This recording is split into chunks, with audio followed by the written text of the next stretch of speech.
Welcome to our channel. నమస్తే అండి. రెడ్డి సామాజిక వర్గం అనగానే మనకు వైఎస్ఆర్సీపీనే గుర్తుకొస్తుంది. ఎందుకంటే వైఎస్ఆర్సీపీ పార్టీలో రెడ్డి సామాజిక వర్గానికి ఎంత ప్రయారిటీ ఉందో మనందరికీ తెలిసిన విషయమే. కానీ ఇప్పుడు ఆ రెడ్డి సామాజిక వర్గమే 2 గ్రూపులుగా విడిపోయిందని అయితే టాక్ అయితే వచ్చింది. అసలు ఏంటి, ఎందుకు విడిపోయింది, దేని వల్ల విడిపోయింది? రెడ్డి సామాజిక వర్గం అంటే గతంలో అయితే సజ్జల గారు డైరెక్షన్లో నడిచింది. సరే, దీంట్లో చాలామంది రెడ్డిస్ కూడా చాలామందికి ఎమ్మెల్యే సీట్లు రావటం కానివ్వండి, గతంలో అదే వైసీపీలో వాళ్ళందరికీ రావటం, తర్వాత ఏమైంది జగన్మోహన్ రెడ్డి ఓడిపోవటంతో సో అదంతా కూడా ఎవరి మూలాన జరిగింది. ఇదంతా జరగటానికి కారణం ఏంటి?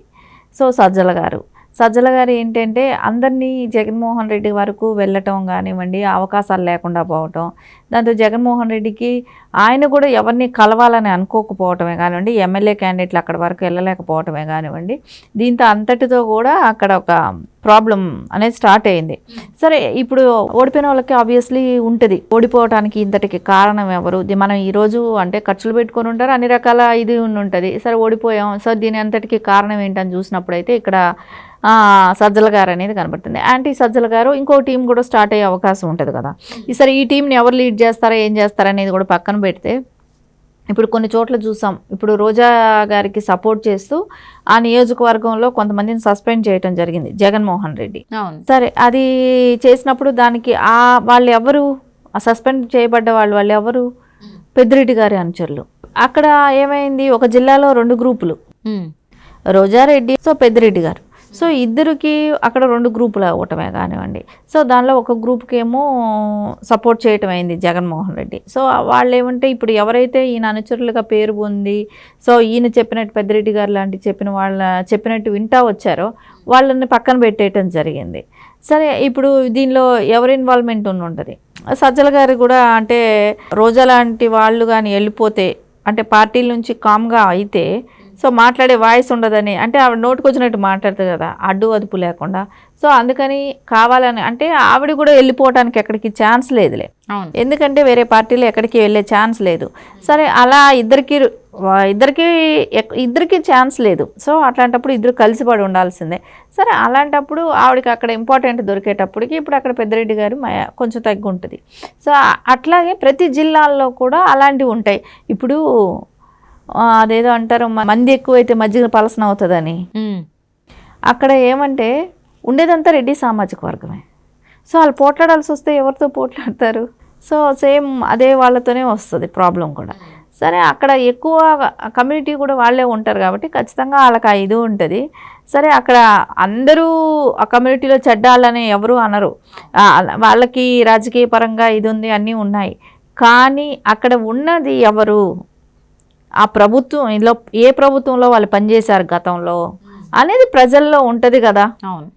సో అది దాన్ని బట్టే ఓట్ బ్యాంక్ అనేది డిసైడ్ చేస్తుంది. సో అందుకని ఏంటంటే ఇప్పుడు యాంటీ సజ్జల అనేది అయితే ఇంకో టీం స్టార్ట్ అయిపోయింది. ఓకే. సో ఆల్రెడీ ఉంటుంది, ఎందుకంటే దాని అట్లాంటి వాళ్ళకి లీడ్ చేసేదానికి పెద్దిరెడ్డి గారు లాంటి వాళ్ళు కొంతమంది ఉంటారు కదా. సో ఇప్పుడు వాళ్ళకు కూడా అక్కడ 2 టీములుగా అయిపోయినప్పుడు సో ఏంటంటే ఒక టీంలో కొంతమందికి సపోర్ట్ దొరుకుతుంది, కొంతమందికి దొరకట్లేదు అనుకున్నప్పుడు ఇంకో టీంలో ఇంకొక లీడర్ స్టార్ట్ అవుతాడు, అదే టీంలో స్టార్ట్ అవుతారు, అదే కమ్యూనిటీలోనే. సరే, ఒకే కుటుంబంలో 2 లీడర్లు అవ్వలేదా వైఎస్ కుటుంబంలో? సో అదేలాగా రెడ్డి సామాజిక వర్గంలో 2 అనేవాళ్ళు స్టార్ట్ అయిపోయారు. అంటే ఇప్పుడు మీరు చెప్పినట్టు చూస్తే 2 గ్రూపులు కూడా, ఒక గ్రూప్ ఏమో సజ్జల గారికి అనుకూలంగా, ఇంకో గ్రూప్ ఏమో సజ్జలకి వ్యతిరేకంగా 2 గ్రూపులు అంటారు. అంతే, ఎందుకంటే అది ఆయన వరకు వాయిస్ తీసుకెళ్ళలేదు అనేది సజ్జల గారి మీద ఉన్న అభియోగం ఒకటి. సో అది ఉన్నా కూడా అది ఆయన కూడా ఎప్పుడు కలవాలని అనుకోకపోవటం అనేది మెయిన్ ఇది. ఇప్పుడు అసలు ఆయనకి కలవాలి, నేను ఎమ్మెల్యేలతో కలవాలి, ఎమ్మెల్యేలతో మీటింగ్ పెట్టమని అడగాల్సిన ఆయన. సో దీనిలో సజ్జల గారికి ఒకవేళ వెళ్ళనిచ్చి ఉండకపోయి ఉండొచ్చు, కానీ ఆయనకు వచ్చి ఉండాలి ఆలోచన. సో దీనిలో సజ్జల గారిని తప్పు పట్టేదానికి కూడా లేదు కదా, మెయిన్ లీడర్కే ఉండలేనప్పుడు. సరే, ఆ అవకాశం లేదు, ఆయనతో మనం పని చేయలేకపోతున్నాం జగన్మోహన్ రెడ్డితో, ఆయనతో అన్నప్పుడు కొంతమంది ఇప్పుడు చేంజ్ అవుతూనే ఉన్నారు. మనం చూస్తున్నాం, కొన్ని పార్టీలు మారిపోతున్నారు. అధికారంలో ఉన్న పార్టీకి వెళ్దామా అంటే కూటమిలో ఉన్న దీనిలో జనసేనకి వెళ్ళొచ్చు, బీజేపీకి వెళ్ళొచ్చు, తెలుగుదేశంకి వెళ్ళిపోతున్నారు. సరే, వీళ్ళకందరికీ ఏంటంటే ఇప్పుడు అక్కడ సజ్జల గారి డామినేషన్ తట్టుకునే లేని వాళ్ళు కొంతమంది, ఎందుకు రాజకీయ భవిష్యత్తు అనుకున్న వాళ్ళైతే ఖచ్చితంగా పార్టీలు మారిపోతూనే ఉంటారు కదా. అందుకని ఇక్కడైతే ప్రతి జిల్లాల్లో కూడా సేమ్ అంటే అక్కడ ఇచ్చింది కూడా వాళ్ళకి జిల్లా అధ్యక్షులుగా ఇచ్చింది కూడా ఒకే కమ్యూనిటీ వాళ్ళకి. సరే మీరు అక్కడ పోస్టులు కూడా చూస్తే, వాళ్ళు రిలీజ్ చేస్తున్న పోస్టులు కూడా చూస్తే అన్ని రెడ్డి సామాజిక వర్గానికే ఉన్నాయి. అదే అనేది ఒకే కమ్యూనిటీలో అంతమంది ఉన్నప్పుడు వాళ్ళకే కాంపిటీషన్ వస్తుంది. సో ఇంక వేరే వాళ్ళతో ఉండదు కదా. సో అంటే అప్పుడు ఖచ్చితంగా వాళ్ళకి గ్రూపులు అనేది డివైడ్ అయిపోతాయి వాళ్ళల్లో కూడా. సో అదైతే ఖచ్చితంగా ఆ పార్టీలో కనపడుతూనే ఉంది. యాక్చువల్లీ మనం చూసాం, అంటే ఆల్రెడీ జగన్మోహన్ రెడ్డి సలహాదారుని ఇంకోళ్ళని నియమించుకున్నారు, సాయి దత్ అనే అతన్ని అని. కానీ ఇప్పుడు అతన్ని నియమించుకున్న తర్వాత ఇక్కడ వచ్చే క్వశ్చన్ ఏంటంటే, ఇప్పుడు సజ్జల గారు పార్టీలో వైఎస్ఆర్సీపీ పార్టీలో ఉన్నట్ట లేనట్ట? ఒకవేళ ఉంటే కనుక ఈ 2 గ్రూపులు వచ్చినట్టే కదా. సజ్జల గారు వెళ్ళటానికి వేరే పార్టీలో ఆస్కారం లేదు. ఎందుకంటే ఆయన ఉండాల్సింది ఇదే పార్టీలోనే. ఎందుకంటే చేసిన పనులకి ఇప్పుడు దొంగలు కలిసి ఒక దొంగతనం చేశారు. సో ఒకళ్ళు విడిపోతే విషయాలు బయట వస్తాయి. సో ఏదున్నా వాళ్ళు ఒక సూరు కింద ఉండటమే. వాళ్ళు విడిపోయినప్పుడు ఒకళ్ళ మీద ఒకళ్ళు మాట్లాడుకున్నా, ఒక చోట నుంచి టాపిక్స్ డైవర్ట్ అయినా ఇవన్నీ తేడాలు వస్తాయి అనేది ఇద్దరికీ భయం అనేది ఉంటుంది. అట్లా జగన్మోహన్ రెడ్డి గారికి ఉంటుంది, ఇటు సజ్జల గారికి ఉంటుంది. కాబట్టి వాళ్ళు కలిసి ఉండవలసిందే, వాళ్ళు కలిసి పనిచేయాల్సిందే.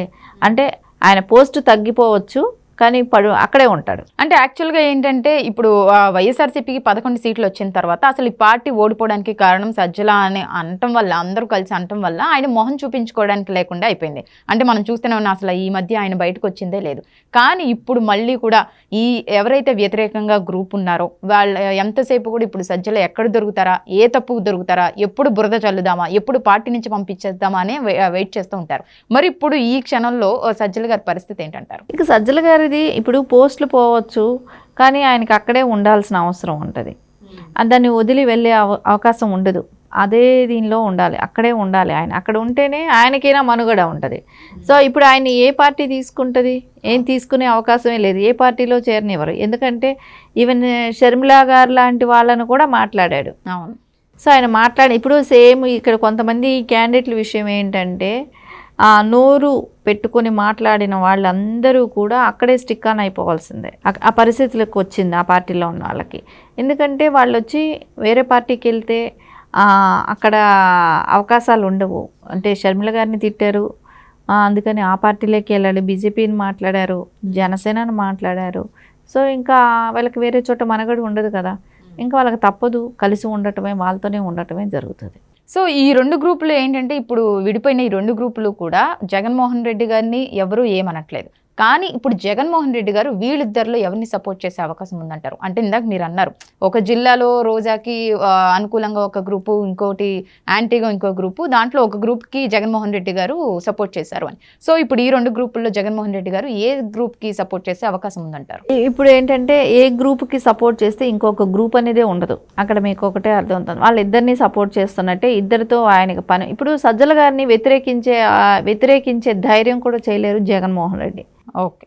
ఎందుకంటే జగన్మోహన్ రెడ్డికి అన్నీ ఆయన చేసిన కుట్రలు కుతంత్రాలు కానుంచి హత్యలు అంటే ఏదైనా ఇప్పుడు జరిగిన ప్రభుత్వంలో జరిగిన అవకతవకలన్నీ సజ్జల గారికి తెలుసు. కాబట్టి ఆయన్ని వ్యతిరేకంగా వెళ్ళలేడు. సో పోస్టు తగ్గించి ఉండొచ్చు, ఆయన పోస్టు తీసేసి ఉండొచ్చు, కానీ ఆయన నడుస్తుంది. ఎందుకంటే ఆయన్ని మరీ పక్కకు పెట్టేసేస్తే ఆయన విషయాలన్నీ రేపొద్దున మళ్ళీ ఆయనే కక్కుతాడు, ఆయనే బయట పెడతాడు. అందుకని ఆ అవసరమే ఉండదు. పోటాపోటీగా గ్రూపులు నడుస్తున్నాయంటే ఇద్దరికి ఆయన సపోర్ట్ చేస్తున్నట్టే. లేకుంటే ఎవరికైనా ఒక పక్క ఉన్నారనుకో, ఇంకో గ్రూప్కి వాల్యూవే ఉండదు. అటు పక్క ఉండరు, అటు పక్క ఉన్న వాళ్ళు కూడా ఇంకో దీనికి వచ్చేస్తారు.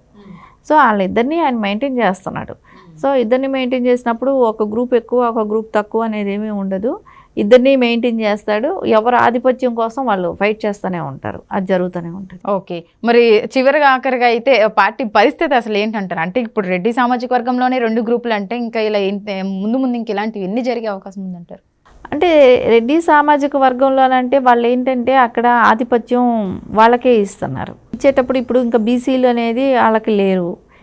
అక్కడ నా బీసీ, నా ఎస్సీ, నా ఎస్టీ అన్న ఎస్సీ అని మాట్లాడతారు కానీ ఎక్కడ అది లేదు.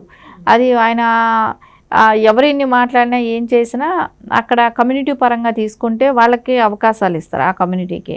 సరే రేపు పొద్దున వాళ్ళందరూ కలిసి పని చేయాల్సి వచ్చినప్పుడు అందరికీ ఈక్వల్ పోస్టులు అనేది అంటే ఇప్పుడు జిల్లా అధ్యక్షుడు ఆయన అన్నప్పుడు ఇంకొకళ్ళు చూడ జిల్లా అధ్యక్షులకి ఆయన దింపేస్తే ఇప్పుడు ఇక్కడ ఏమవుతుందంటే నాకు వస్తుంది కదా అనేది ఇంకొక కాంపిటీషన్ అనేది అక్కడ ఆల్రెడీ స్టార్ట్ అవుతూనే ఉంటాయి. అట్లాగా ప్రతి చోట కూడా ఆయన అదే ఎంచుకుంటూ వెళ్ళాడు. అదే అనేది ఎక్కువ అదే కమ్యూనిటీని పెట్టుకున్నా రేపొద్దున అదే ప్రాబ్లమే వస్తుంది. అంటే అక్కడ వాళ్ళ దానిలో వాళ్ళ పార్టీలో కూడా ఎప్పుడూ కూడా ఒక అన్ని సమన్యాయం అనేది లేదు. అది గవర్నమెంట్ వచ్చినప్పుడు కూడా చూసాము, అందరూ చూసిన విషయమే, ఇదేం కొత్తగా చెప్పేది ఏమీ లేదు. సరే ఇప్పుడు అధికారం కోల్పోయినాక కూడా మొన్న అధికార ప్రతినిధులని వేశాడు. అక్కడ ఎవరికి న్యాయం జరిగింది?